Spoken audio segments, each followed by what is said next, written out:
Raja Pamuka, Bulkubus mendung kamanggung nada papayung. Kadewatan nada suka, kapohaci nada suci, kuring rek diajan ngindung, nyangindung carita pantun. Ngahudang carita wayang nyilokakeun nyucruk laku nu bahayu, mapai lapah nu baheula, lurung 7 ngabandung, kadalapan keur disorang.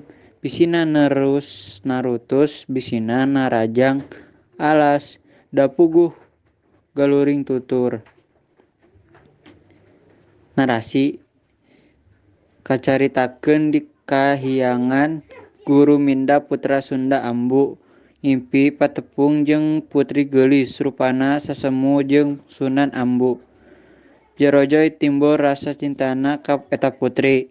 Kadudut kalbu kapentang asmara. Waktu riung di pasaban kahyangan Guru Minda maling-maling netep ibu anu sasemu jeung putri dina impina. Deskripsi. Putrana nu cikal Purbararang. Kacida ambekna pedah teu kapilih jadi ratu. Boga rasa kalindi ku Purbasari. Purbasari dicarekan beak bersih. Tuluy diboborehan ku keler nahun. Awak jeung beungeutna jadi lestreng. Purbasari diusir ti karaton, disingkurkeun ka Gunung Cupu, dianteurkeun ku paman lengser. Disina cicing disaung butut sisi lamping. Dialog. Keur kitu lutung teh ngomong, "Wah, aki panyumpit montong nyumpit, da kula mah moal kabur ieu. Arek nurut kana sakahayang aki." Aki panyumpit kaget kabina-bina. Ngadenge lutung bisa ngomong syukur utun hayu atuh geura turun. Jerut lutung turun tina tangkal. Monolog. Bua-bua ieu putri dina impian teh keur dipingit ditapakeun. Gareunteus lutung. Geulis temen Putri Purbasari, geulis tanding widadari, semuna ngala ka Ambu.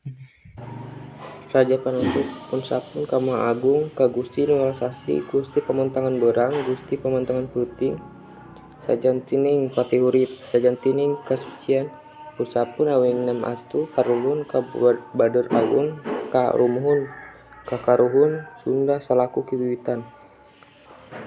Sunda Sembawa Munggaran, Sunda Pakuan Angkeuhan, pun sapun ngadeg mentos jat amit ka mipit,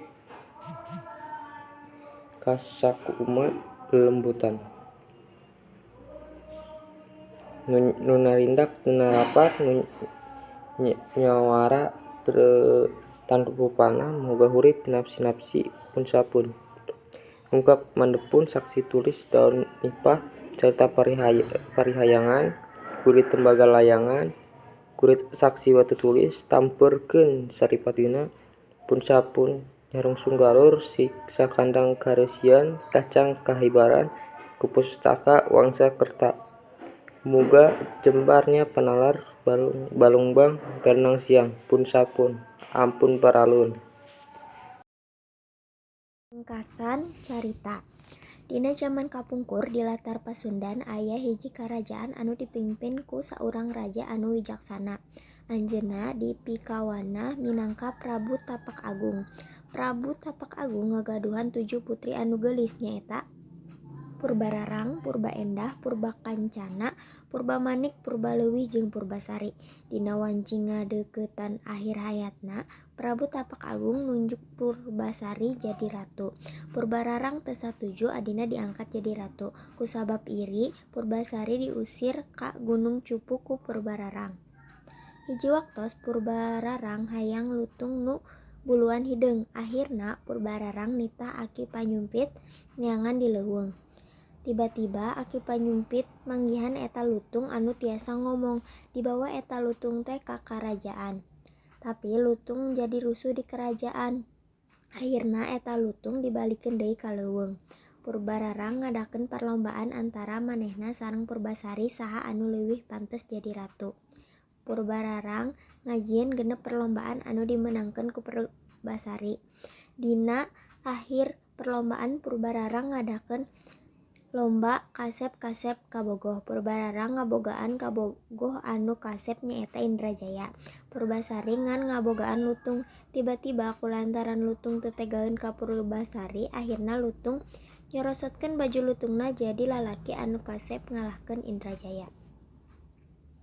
Unsur intrinsik hiji tema perselisihan kahirupan alurna maju setting tempat kerajaan saung butut kahyangan gunung cupu buana panca tengah leuweung setting waktos isuk siang sore peuting setting suasana haru tegang bunga.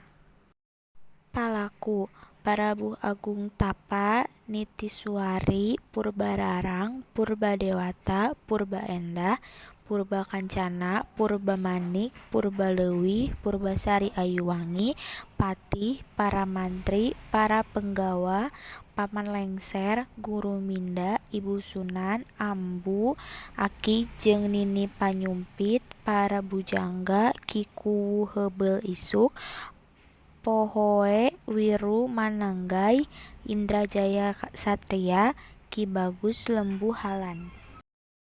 Amanat tong sok dendam jeung iri ka jalmi lain kusabab tiasa nimbulkeun musibah ka diri sorangan atawa jalmi lain.